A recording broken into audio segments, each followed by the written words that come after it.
যারা নামাজ ছেড়ে দেবে কাফির হয়ে যাবে। এই কথা বলেনি যে যারা সুস্তি করে অলসতা গাফলতিতে যারা নামাজ ছেড়ে দেবে তারা কাফির হবে না, এরকম কথা বলেনি আল্লাহ, মানে একটা আমভাবে কথা বলে দিচ্ছেন। অন্য হাদিসের ভিতরে আল্লাহ নবী সাল্লাল্লাহু আলাইহি ওয়াসাল্লাম বলছেন আল আহদুল্লাযী বাইনানা ওয়া বাইনাহুমুস সালাহ ফামান তারাকাহা ফাকাদ কাফার,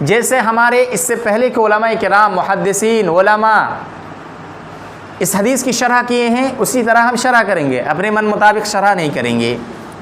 تو اس حدیث کی شرح کرتے ہوئے اور اس حدیث کو سامنے، ان حدیث کو سامنے رکھتے ہوئے اور دوسری حدیثوں کو سامنے رکھ کر کے یہ مراد لیا ہے کہ یہاں پر جو کفر کا لفظ اللہ تعالیٰ نے، اللہ کے نبی صلی اللہ علیہ وسلم نے استعمال کیا ہے، اس سے مراد کفر اصغر ہے، کفر اکبر نہیں ہے۔ کفر کی دو قسمیں ہیں، عقیدہ پڑھیں گے انشاءاللہ تو اس میں آپ کو بتایا جائے گا کفر کی دو قسمیں ہیں، ایک کفر اکبر جو اسلام سے خارج کر دیتا ہے، اور ایک کفر اصغر چھوٹا کفر جو انسان کو اسلام سے خارج نہیں کرتا ہے، وہ گنہگار ہے، وہ مجرم ہے، اس کے وجہ سے وہ جہنم میں جائے گا لیکن ہمیشہ ہمیشہ نہیں رہے گا۔ تو اس کفر سے مراد کہتے ہیں یہ کفر اصغر ہے، یہ کفر دونا کفر کہتے ہیں اس کو، عربی بھاشا میں، عربی اصطلاح میں کیا کہتے ہیں اس کو؟ کفر دونا کفر۔ اس سے ایک انسان اسلام سے خارج نہیں ہوتا ہے، اور یہی راجح مسئلہ ہے انشاءاللہ۔ ایک انسان اگر سستی اور کاہلی سے نماز چھوڑ دیتا ہے کہ نہیں، کبھی پڑھتا ہے کبھی نہیں پڑھتا ہے، گنہگار ہیں، مجرم ہیں، اس میں کوئی شک نہیں ہے۔ جیسے کہتے ہیں چاروں ائمہ کے جو اقوال ہیں کہ اگر کوئی نماز چھوڑ دیتا ہے تو امام احمد بن حنبل نے کہا کہ قتل کر دیجئے، امام شافعی نے کہا قتل کر دیجئے اس کو، لیکن امام ابو حنیفہ نے کہا جیل میں بند کر دیجئے اس کو، جب تک وہ نماز نہ پڑھنے لگے جیل سے نہ نکالا جائے۔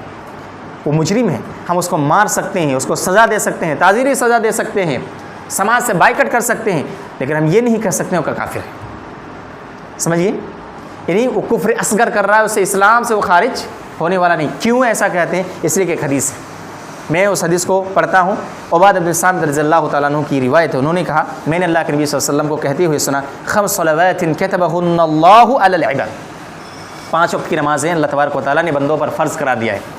فمن اتى بهن لم يضيع منهن شيئا استخفافا بحقهن، کہتے ہیں کہ جو شخص 5 وقت کے نمازوں کو اچھی طریقے سے ادا کرے اور ان میں سے کسی کو برباد نہ کرے، کسی کو نہ چھوڑے، کان له عند اللہ عہد ان يدخله الجنہ، تو اللہ کے پاس ایک عہد ہوتا ہے، وعدہ ہوتا ہے کہ اللہ اس کو جنت میں داخل کرے گا۔ تو جو 5 وقت کی نماز کو اہتمام کے ساتھ اچھے سے پڑھتا ہے تو اللہ تبارک و تعالیٰ کے پاس ایک وعدہ ہے، اللہ اسے جنت میں داخل کرے گا۔ وَمَن لَّمْ يَأْتِ بِهِنَّ فَلَيْسَ لَهُ عِندَ اللَّهِ عَهْدٌ، اور جس کے پاس کہتے ہیں کہ جو شخص ان 5 وقت کی نماز کو اچھے سے نہیں پڑھتا ہے یا نہیں پڑھتا ہے تو اللہ کے پاس کوئی وعدہ نہیں ہوتا ہے، کوئی عہد نہیں ہوتا ہے۔ إِن شَاءَ عَذَّبَهُ وَإِن شَاءَ غَفَرَ لَهُ، یہاں نقطہ ہے، اگر اللہ چاہے تو عذاب دے گا اور چاہے تو بخش دے گا۔ اگر وہ کافر ہو جائے تو بخشے گا؟ نہیں، کافروں کو بخشے گا نہیں، کبھی نہیں۔ یہاں نماز نہیں پڑھا، اس کے باوجود کیا کہا کہ معاملہ اللہ کے حوالے ہیں، اللہ کے مشیت کے حوالے ہیں، اللہ چاہے گا تو عذاب دے گا، چاہے گا تو معاف کر دے گا۔ تو اللہ کے نبی صلی اللہ علیہ وسلم کا اس معاملے کو اللہ کی مشیت کی طرف لوٹا دینا اس بات کی دلیل ہے کہ وہ کافر تو نہیں ہوتا ہے، اس لیے کہ اللہ تعالیٰ نے کہا کیا کہ ان اللہ لا یغفر ان یشرک بہ ویغفر ما دون ذلک لمن یشاء،